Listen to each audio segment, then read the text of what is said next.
گویا کہ نیکی کے مظہر میں اولین مظہر یہ ہے انسانی ہمدردی. اگر یہ نہیں ہے تو نیکی نہیں ہے. عبادات کے انبار لگے ہوں اور دل میں شقاوت ہو، انسان کو حاجت میں دیکھ کر دل نہ پسیجے، کسی کو تکلیف میں دیکھ کر تجوری کی طرف ہاتھ نہ بڑھے حالانکہ تجوری میں مال موجود ہو، وہ دین کی روح سے بالکل خالی ہے.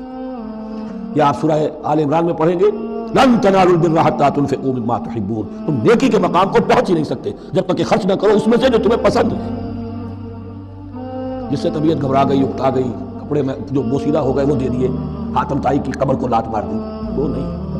جو شے پسند ہے اگر اس میں سے نہیں دیتے تو نیکی کو پہنچ بھی نہیں سکتے، تمہیں ہوا بھی نہیں لگے.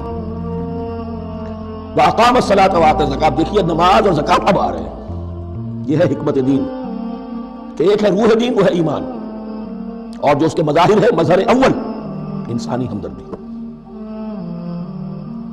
نمبر 2 ہے پھر نماز اور زکوٰۃ، اور یہاں زکوٰۃ کو علیحدہ ذکر کیا ہے اور اس آیت کا حضور نے حوالہ دیا ان فی المال لحقا سوی الزکاۃ. دیکھو کچھ لوگوں نے سمجھا بس ہم نے زکوٰۃ نکال دی تو حق ادا ہو گیا پورا. بڑی بے وقوفی ہے. مال میں حق ہے زکوٰۃ کے سوا بھی. اور اب آپ نے یہ آیت پڑھی، دیکھو اس آیت میں کیا ہے. زکوٰۃ کا تذکرہ بعد میں ہو رہا ہے وآت المال علی حبہ ذوی القربى والیتامى والمساکین وابن السبیل والسائلین وفی الرقاب واقام الصلاۃ وآت الزکاۃ.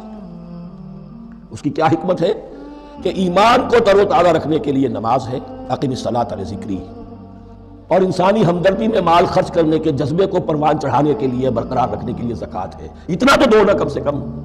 بوتل کا منہ تو کھلے، کارک تو نکلے اس کا. اگر بوتل کا کارک نکل جائے گا تو شاید اس میں سے کچھ شربت اور بھی نکل آئے. تو زکوٰۃ ہے تو کارک کے مانند 2.5% ہے، کیا ہے، لیکن یہ کہ اس سے پھر کچھ اور بھی نکلے گا. جو زکوٰۃ بھی نہیں دیتا اس نے کیا کرنا.